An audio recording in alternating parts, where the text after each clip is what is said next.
Isa sa ating pangarap na makapagpasaya ng mga kabataan. Kaya meron tayong pupuntahan ngayon na elementary school at magpapakain tayo ng mga bata. Meron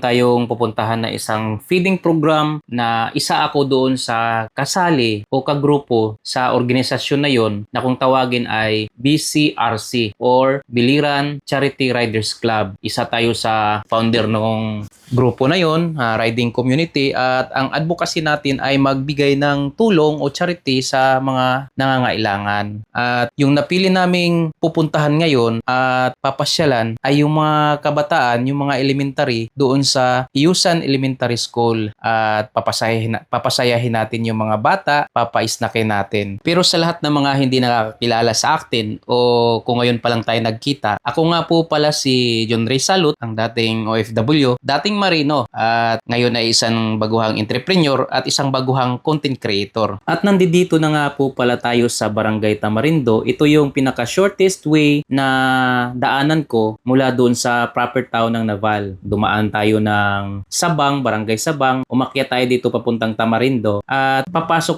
liliko tayo bandang kaliwa, papasok tayo papuntang doon na sa papuntang Iusan, Barangay Iusan. Kaya ito medyo mahirap ang daanan, gawa nung ginagawa siya, inaayos yung kalsada at medyo may palusong at may paahon. Kaya medyo mahirap talaga siyang daanan sa ngayon. Sa lahat na o sa mga gustong pumunta dito, medyo maganda na rin yung mayroon kayong alam na ganito yung kalsada natin sa sitwasyon ngayon dahil sa inaayos po siya. Pero habang binabaybay naman natin yung daanan papuntang Barangay Iusan, napapansin naman natin yung napakagandang tanawin ng mga rice terraces at napakasarap ng ihip ng hangin at maririnig natin yung iba't ibang klaseng huni ng ibon. Kaya napakatahimik sa lugar na to at napakaaliwalas. Kaya sa lahat ng gustong pumunta dito, mai-enjoy nyo yung magandang tanawin sa paligid. Yun nga lang, pag naka 4 wheels kayo, medyo mahirap din talaga dahil yan makikita natin kung minsan merong isang lane lang ang nadadaanan dahil sa ginawa nga po yung kalsada. At dito sa dinaanan ko na to o sa video ko na to, dito ko rin maipapakita sa inyo na kahit kayo na hindi o na taga dito sa Biliran na hindi pa nakapunta dito, ay maituturo kayo dito sa biyahe ko na to. Kaya sa lakad natin na to, napakadaming purpose nito ang maipakita ang ganda ng Biliran at mapasaya ang kabataan. Kaya guys, subaybayan nyo lang yung mga vlog pa natin sa mga susunod nating post at hindi po ako magsasawang maglakbay para lang maipakita ang kagandahan ng ating probinsya. Na kahit sa napaka-busy nating tao dahil sa mayroon tayong negosyo na pinapatakbo, yung Cycle Care Motor Shop sa Naval, pero bibigyan pa rin natin yung time na makapag-upload ng mga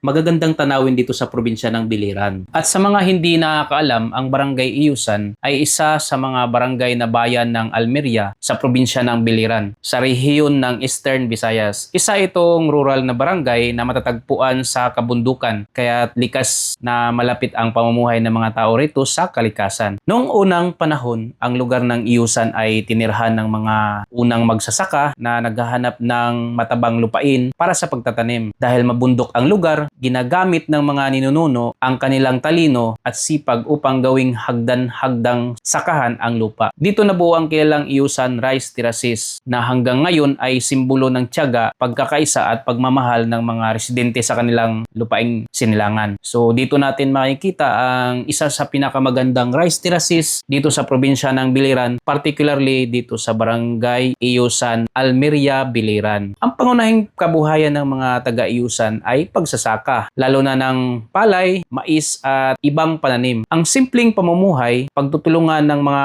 magkakapitbahay at paggagalang sa kalikasan at pagtulong na humuhubog sa kultura ng barangay. At ang kwento nito ay makikita sa buhay ng mga tao sa kanilang kabukiran, tradisyon at sama-samang pagsusumikap, at ang mga kwento ng nakaraan ay naipapasa sa pamamagitan ng salin-salitang kwento ng mga matatanda na nagpapatuloy na nagbibigay ng identidad sa komunidad. At sa kasulukuyan, ang Rice Terraces ay isa na sa mga tourist attraction dito sa Almeria, Biliran. Maraming bumibisita rito upang makita ang ganda ng tanawin at maranasan ang tahimik at payak na buhay ng probinsya. At ang kwento ng Barangay Iusan ay palaala sa ating lahat na hindi kailangang patag ang daan para marating ang tagumpay. Tulad ng kanilang mga handa, tulad ng kanilang mga hagdan-hagdang palayan, ang buhay ay binubuo ng paakyat na hakbang, mabagal minsan, mahirap, pero bawat hakbang ay may saysay. Ipinapakita ng iusan na ang sipag at tiyaga ay kayang gawing biyaya ang kahirapan. Ang bundok ng dating hadlang ay ginagawang sakahan. Ang hirap ay hindi ginawang pag-asa. Kung nagawa nila ito sa pamamagitan ng pagkakaisa at determinasyon, magagawa rin natin sa sarili natin laban sa buhay. Hindi mahalaga kung gaano kabagal ang progreso. Ang mahalaga ay hindi ka huminto. Kapag sama-sama, mas nagiging magaan ang anumang pagsubok. At kapag may malinaw na pangarap, kahit